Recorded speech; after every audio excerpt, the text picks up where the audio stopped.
Okay, I think we're live. Okay, so I have Halo up.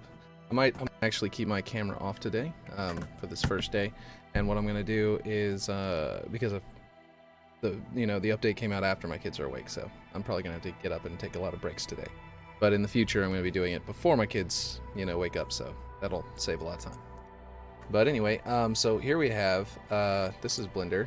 This is a version of the actual forge pulled straight from Halo 2. Obviously, the shaders and stuff like that are not set up perfectly for Blender, so it doesn't look exactly perfect, but it's pretty accurate. It's pretty close.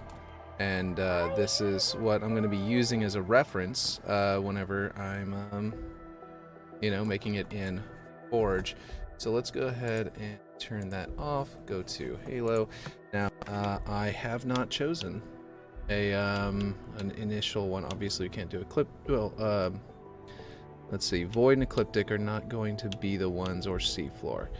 Institute might be a good choice, but I'm thinking Myers might be for the best. I'm not sure. Whenever we transfer it up on there, I don't know if they're going to be rocky terrain. We'll find out. We'll find out. Arid is definitely not going to be the one. So it's going to be Institute or Myers. So let's go in and take a look and play a little bit with that. We might be able to let's see. Oh, edit the name. What are we going to name this thing? Obviously it's going to be Waterworks. Okay. What? Okay. What did I do wrong? Oh, it's already... Ooh. I hope I didn't just break it. Interesting. Let me get into it twice, very quickly. Hope that doesn't cause any bugs. A duplicated map or something. Here we go. Okay, we are in. It's going. Okay, so now we got to familiarize ourselves with the controls. Obviously, that's a big deal for this one. We've got just everything. So you use the right bumper, hold to multi-select. Interesting. Left bumper allows you to switch. I can select with the right bumper. Okay. Deselect with the left bumper. Right, good. If I go to say, for example, okay. So right bumper select, delete it, boom. And then I can do it by hitting, so you select with the right bumper, delete with the left bumper. Down is undo, up is redo. It's great. You can duplicate things by just making straight up copies of them. And then you can select copy. Okay, cool. So it comes in, it's already selected. And then right trigger is move mode, which appears to be oh, interesting. So move mode appears to be targeting the entire prefab instead of just this one object that we put here. So let's go ahead and undo creating that. Alright. So left trigger is going into move mode. It's whenever we can see. Yeah, we're moving the entire bottom platform right now. Okay, so we can do that.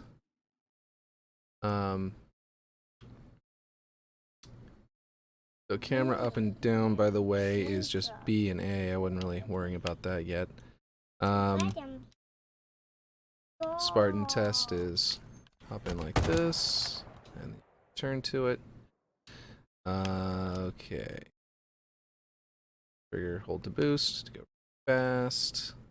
Or no, not left trigger, left joystick. You press that down. And you toggle it. Tell you anywhere what your current move speed is, because you press the left joystick to toggle it. Hold it down. Okay. Awesome. Great.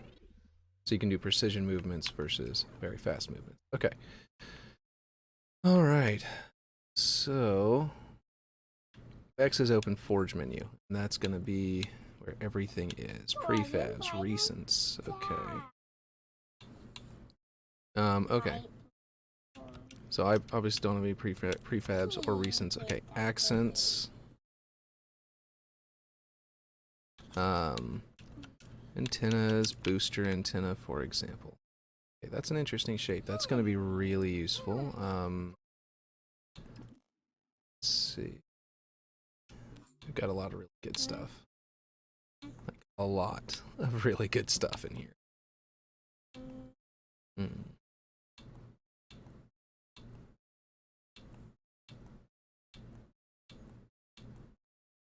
It's great. Okay, so... Oops. Bodies, city props, bodies, is that like actual corpses? Yeah, brutes, that sort of thing.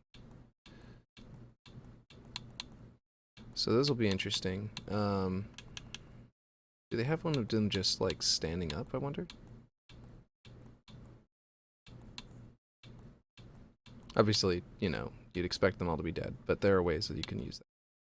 Forge. City props, bench. Wow, there's a lot of really nice city stuff.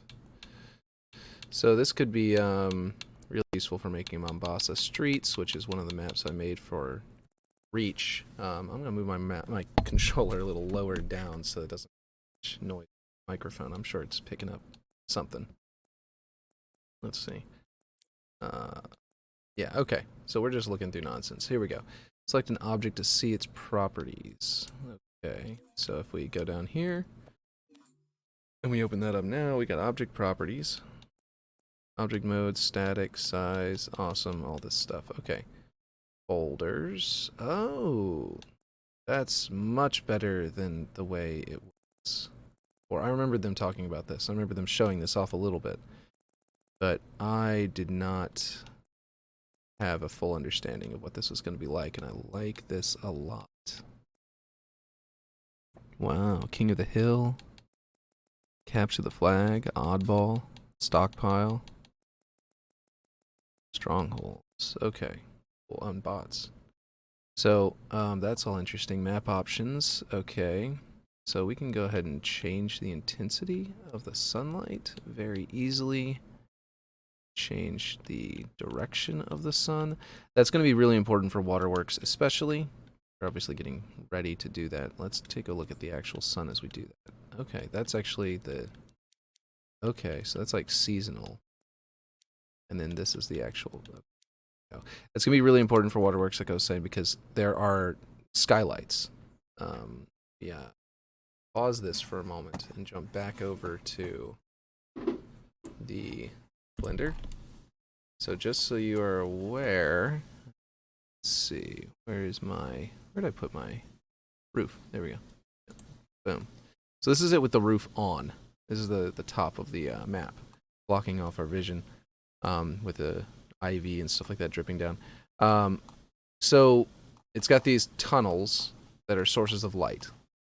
I am going to make it so that the one-to-one version is going to be... I haven't quite decided exactly, but I think that the one-to-one version is literally going to be identical, including only having skylights on one side. I don't know if that's actually all that fair. If it's darker, then that means the outlines around players stand out significantly more.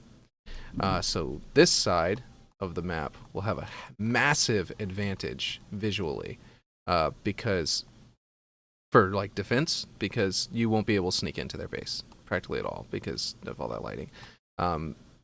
Over here, I mean, it's not going to be the end of the world, but the main thing is that people are going to want it to be 1-to-1. Like, that's the main goal of the 1-to-1 version. After I go to update it, though, I think I'm going to add more holes to this side, because what I want to do with them is not just lighting. What I want to do is have it to where Pelican dropships come down and drop an additional vehicle here. Now my goal is to make this so that they're vehicle pads that are actually useful. In the 1-to-1 map, it's just gonna have the tank spawning on the map every time, unless you go into your settings for your game mode and turn off large vehicles, like classic Waterworks. In the other one, though, I think I'm going to try to make a Pelican fly down and deploy a vehicle. So another thing is though that there were light rays. I did not grab the texture for that. I didn't go to fix that. These should be rays of light that are very transparent, but these are just it's some kind of texture. It's clearly lights. Like those are the Forerunner like repeating pattern lights. I mean all of these are. But they are not pulling the correct texture. I'm not the one who made this model either. I didn't rip this out of the game. I just downloaded it from a website so that I could use it as a reference. But yeah, so we're going to turn that off and go back to Forge. Just wanted to let you know about that because that's where this comes in. If we don't go under the map, oh, interesting. Just go out of bounds, eh? Interesting. Okay, so the thing about that is basically that light has to go down into those holes to light up the map. So we're going to pick a spot for it that will do that. And what that means is when I do add the second hole on the opposite side, we can make the sun line up with the hole on one specific side of the map and find out which color that is. I want to say I think it's blue base. I don't remember. I didn't actually pull it up in I pulled it up in Halo 2 on Master Chief Collection, but I didn't really do a lot of detail. But basically, yeah, if we want it to go down through the hole more on the side that it actually has a hole on the original map, we can line up the sun so that you can actually see it a little bit. Maybe make it like right at the edge, so it's sort of like almost like a sunset. But then have the natural light also bleeding down in through the other side whenever we due to the the way we set it up. The way we set the hole, so that it has less light on the side that had no light before. That way it will kind of keep its authenticity at the same time as upgrading. So anyway, so Spartan Play, let's bust that out real quick. I just want to see, okay. So this is pretty nice. This is pretty neat. So this is where we have that, where the lighting bakes. It didn't look too much different to me, but or maybe it's not that it bakes the lighting. I forget what they said. Something about, I know the scripts don't run in one of the modes or something like that. Okay, let's see. Let's do this. Hold X for actions menu and hold X for tool and hold Y for tools menu. So hold X and we can pull this up. Okay, what is this? Object browser. Open the object browser menu. Oh, interesting. Object properties.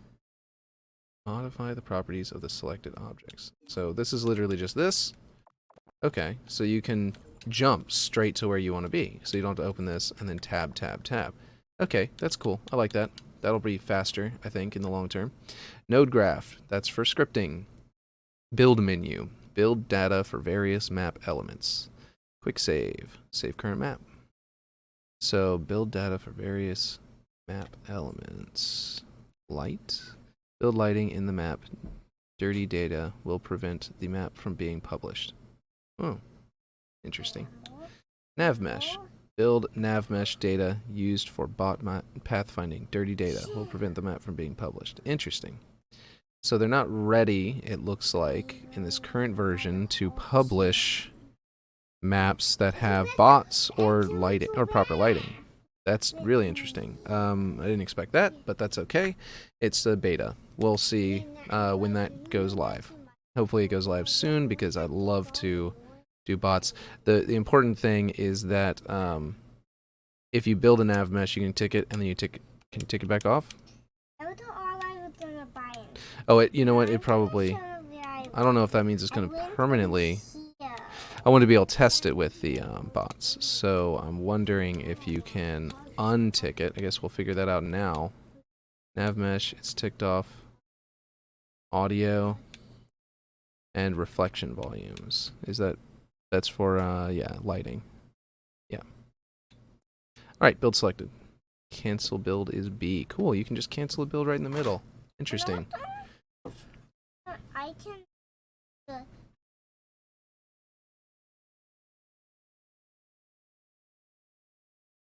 So yeah. All right. Well, while that's building out, I suppose we can wander around a little bit in Blender and take a look at what we've got up close. I'll pop up these again. Whoop, not the light rays. That.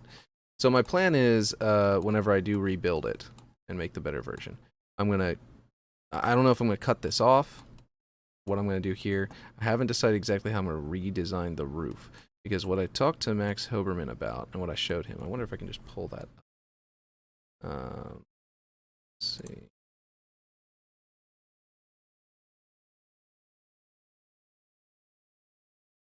Go ahead, grab that.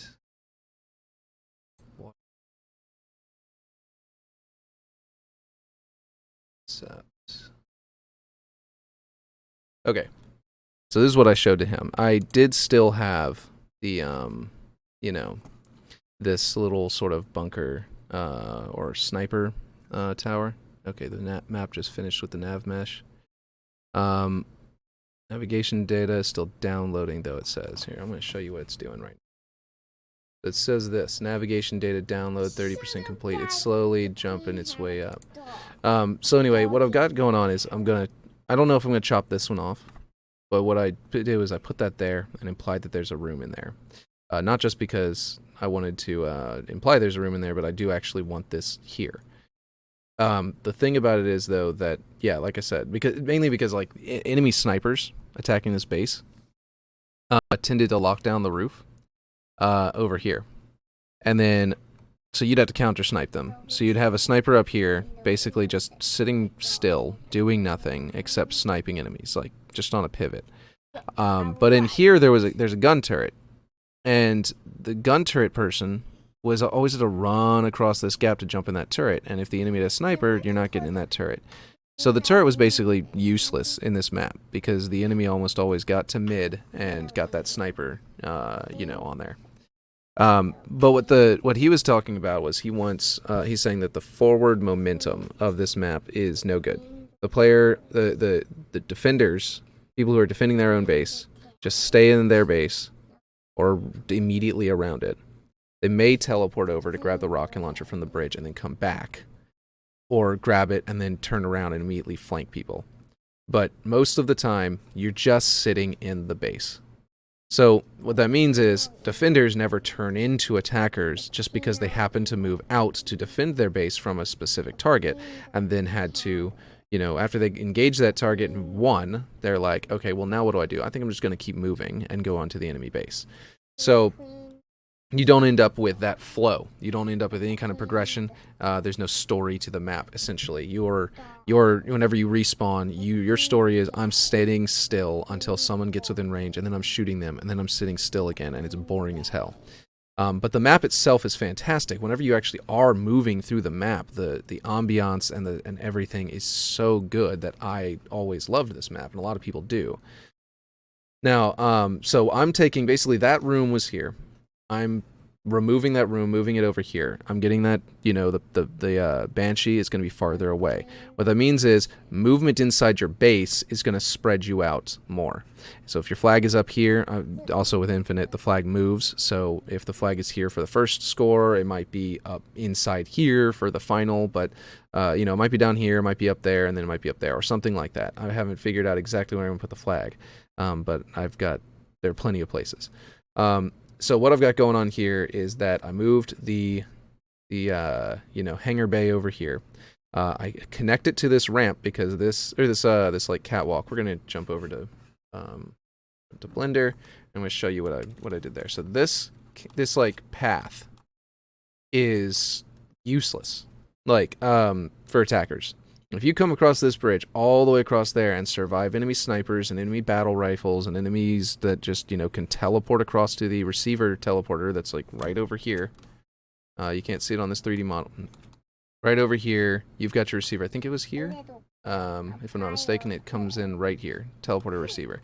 And the thing about it is that basically if you teleport to here, I mean, if an enemy is trying to attack your base from this side, and they don't have a vehicle, they're gonna die because this path is sniper. It's so easy for a sniper to just cut you off and like lock you down behind one of these, and you get bored because you're just trapped, or inside here, or you have to retreat, or you have to jump off the back of the bridge and go that way or go this way. But once you get on here, completely dead, totally open. We're gonna need to fix up, however, we do cover here because this little thing was never enough. But more importantly, Infinite has sprint. Infinite has grapple shot. You could use this, even if we do leave it as is. You get over here, you could use this to grapple shot past it and launch yourself over here in like 2 seconds. And so that's you know, there are options. There's also invisibility cloak. You can wait and activate it once you get here, or you could, you know, do overshields once you get over here. So there are a bunch of options in Infinite that make this work, but not without my addition here. If you have to go all the way down that way and then go around and get into base, or hop down and go across, first off, no one did that pretty much at all.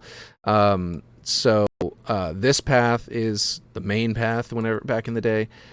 You don't, like, that would be terrible. When you can get into the base, now you're in and no enemy can stop you from infiltrating the base. That means players have to get off the roof, move through the base, and come over here to secure it.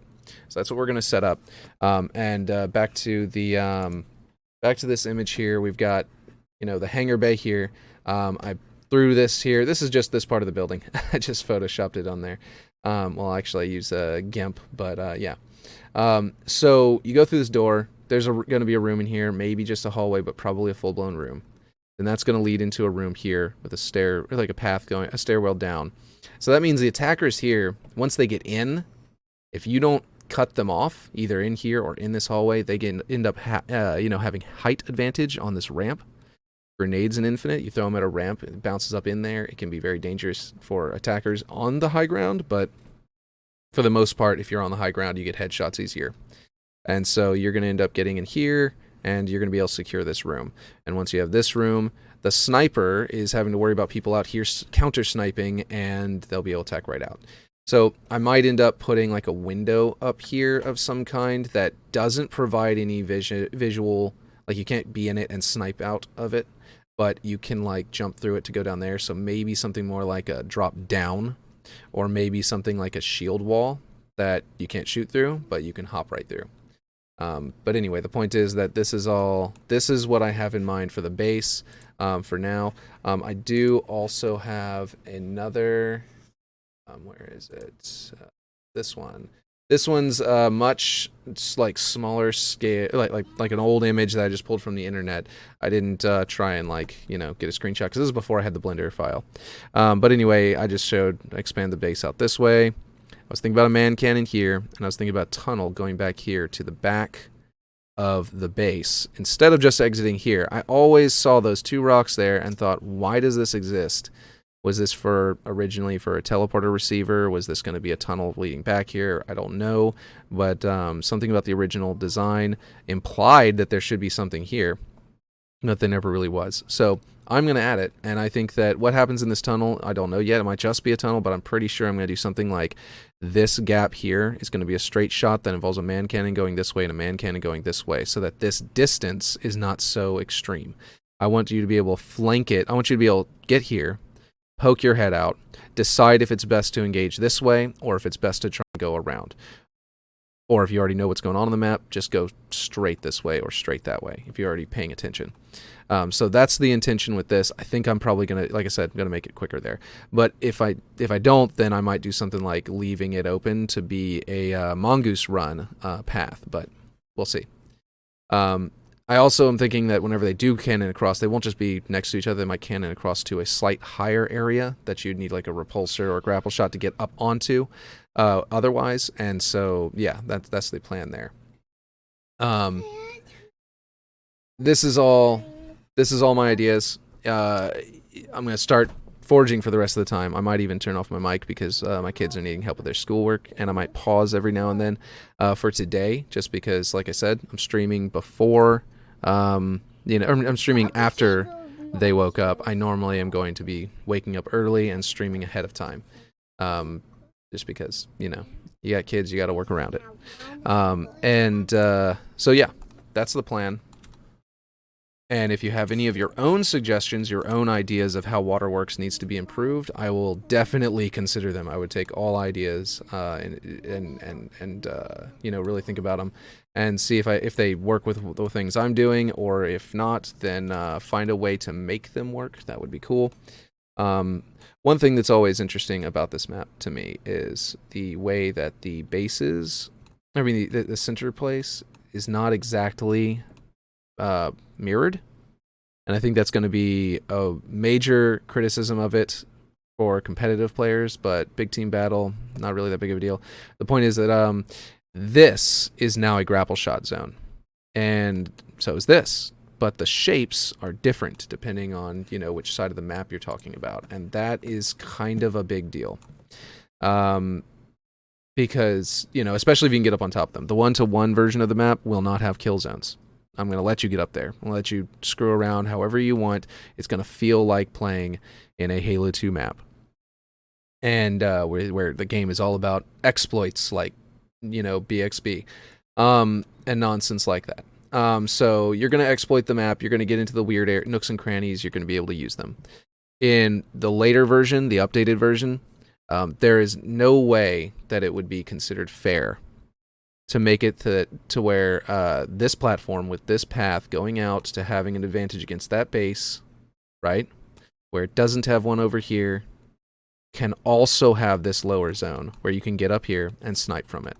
Whereas this side, this base, you know, the one that's strong against this base, doesn't have anything like that.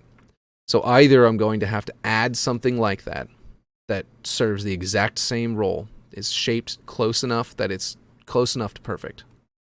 Yeah, I don't want to mirror it because that'll look pretty bad, but I've got to do something. So either I do that or I put a kill zone up here and I make it to where you're not allowed to go up there. Otherwise, one side, whoever spawns in on that side, they have an advantage for the rest of the game. If I add in the grav lift like I was talking about, or the man cannon like I was talking about, that would launch you from the base over here. Let me see if I still have, nope, I closed it.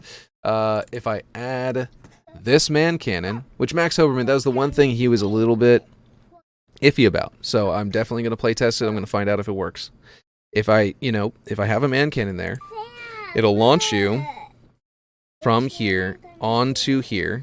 And the result will be that you can counterattack snipers with, like, a shotgun. You know, you can grab whatever weapon you need and immediately jump over there. And if the sniper's good enough, he's gonna get you. If it's not good enough, you're gonna land on him. It's gonna be a lot like on what is it? High power, with that curved area up in the corner. That's gonna end up becoming a lot like that. You're going to be you're going to be, man cannoning over there. You're going to be counter shot, you're going to have your battle rifle, I assume, or something to that effect that will at least, or your pistol, that will allow you to descope them as you fly across. And then as you land, you then engage them. And if you got a shotgun or something like that, you're going to immediately win that fight unless they 360 no scope you and laugh at you and teabag you. But the point is that what that means is that while this area seems like the weaker side, like this side's attack avenue is weaker because they don't have this. But if I add that man cannon, then this side is very quickly accessible by this base, and this becomes more of a problem for this side. It turns it around so that this becomes something more for them. So I don't know how that's going to play out. We're going to find out. And I might have to do a kill zone. I might have to, like I said, add something over here. Okay, I'm starting to ramble about that. Let's get back over to the actual forge and start forging. I might turn off my mic soon, like I said. But we do have the Nav-mesh built out. Let's go ahead and see, how do you turn on the Nav-mesh for visual? That's a good question. Camera up, camera. Okay. Right bumper. That is a good question. How do you turn on? I know you can see it. Is it? Okay, so these are volumes. Object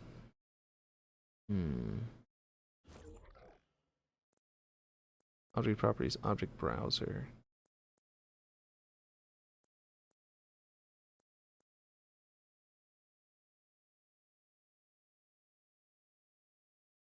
Let's see. Object. Okay, let's see.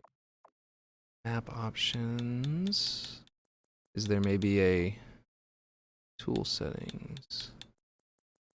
Maybe there's a way to turn it on in here. I don't remember how they did it. There we go. Yeah, Nav-mesh visualization on. Okay, so that is where all the bots will move. The bots will travel here. Oh, they'll recognize these heights. That's great. They'll hop up and hop down for these different areas. Good, because that is a jump height. And I wonder if you can. How do you tell it to spawn bots? I wonder. Like, is there a game? How do you do game settings? The tool settings. It might be in here. Node graph. Okay. App options. Well, that might be something you do before you come in, but I only saw the one option, which was to just select a a map before. So I doubt that's the case. It's got to be in here somewhere, because in the previews they turned on bots. They might have used scripts to spawn them, in which case, because without a game mode telling it to spawn bots. Bots, nav cutter 1. I wonder what these nav cutters are, where they are. Oh wait, I wonder if you can just select it. Let's see. Oh, okay. So that's a nav cutter. Interesting. Are nav cutters... Oh, interesting. Very interesting. So there's no nav mesh over here outside of a certain area because they put nav cutters by the corners. Okay. So I guess they didn't want your bots if you start a match right off the bat. Oh, I see what they did. Okay. So this is so that you can scale them up or scale them down to limit bots so that they don't run off to the corners of the map while you're trying to test your map out and make a map and all that kind of stuff. They want you to be able to yeah, that makes sense. That makes perfect sense. Okay. Yeah, so I'm not sure. Let's just let's hold it and see if it's gonna spawn in bots. I don't think so. Nothing's set up for that. But okay, we've got weapon platforms. I like that they have this. There was people made treasure chests early on in the leaked builds with scripting, and I mean, yeah, if you want to look like a treasure chest, then you're still gonna have to make them. But I mean, if you're doing UNSC aesthetic, you're good. This is all you need. And yeah, okay, so I did not spawn any bots. I don't know how to do that yet. I'll have to figure that out. But that's important, I think, personally. I'll have to figure that out soonish, because otherwise you can't test the map too easily. Okay, so yeah, we're going to start making the map soon. My daughter has a live session with her teacher coming up where she's going to be, doing stuff, so I've got to go. Yeah, next time we're gonna actually get started on making the geometry for Waterworks, which is going to be very cool. All right, catch you later.